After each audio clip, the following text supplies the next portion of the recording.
waxaan salaamayaa ugu horeyntii shacabka Soomaaliyeed meel walba ay joogaan 23 February 2017 ayaa la ii magacaabay xilka ra'iisul wasaarenimada qiyaastii 1247 maalmood ayaa ka soo wareegtay muddadaas 3 sano iyo barka ah waxaan dalka Soomaaliyeed ugu adeegayay daacadnimo karti iyo hufnaan anigoo aaminsan inay ahayd waajib dalkayga iyo dadkayga iga saaran muddadaas xukuumadda iyo aniguba waxaan ku guuleysanay howlo waaweyn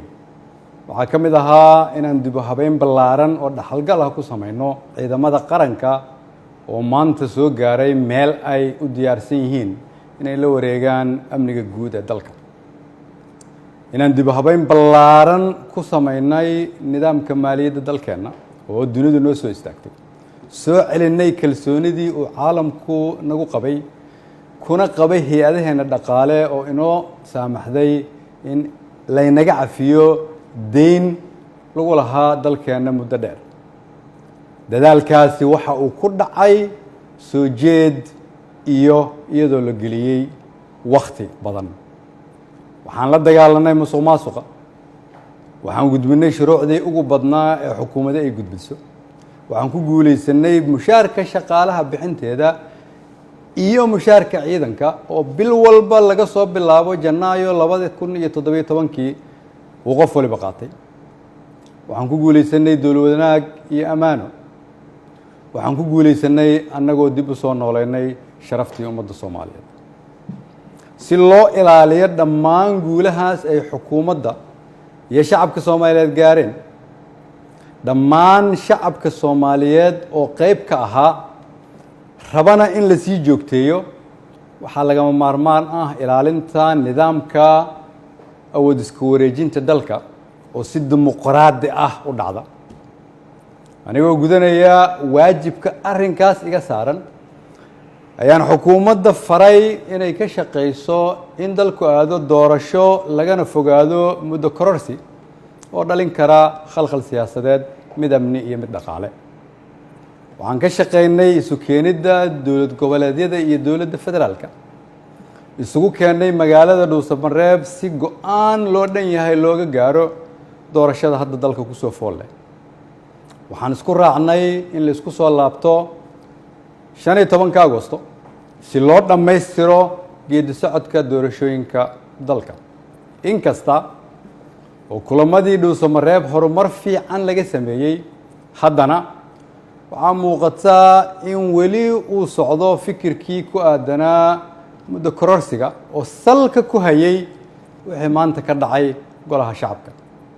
fikirkaas oo aan mar hore ka digay oo aan aaminsanahay inuu keeni karo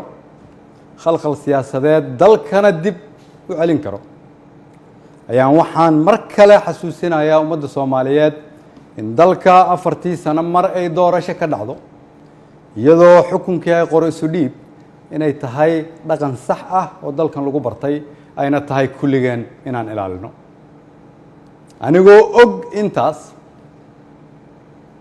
anigoo og in wixii maanta golaha shacabka ka dhacay ay ahaayeen sharci darro aan loo marin habraacii saxda ahaa ee xilka qaadis xukuumadeed anigoo og inaanay ku jirin ajandaha anigoo og inaan laga doodin anigoo og inaan loo codayn anigoo og inaanay waafaqsanayn dastuurka iyo shuruucda dalka haddana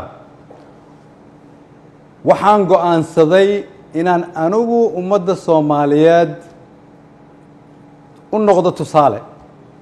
oo aan iska casilo xilka aan ummadda Soomaaliyeed u hayay anigoo dhowraya midnimada dalka iyo inaan dib loogu laaban burbur iyo dhibaato si aan ugu tiro shacabka Soomaaliyeed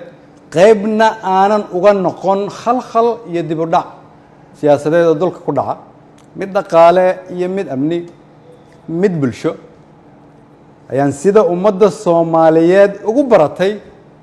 waxaan u noqonayaa tusaale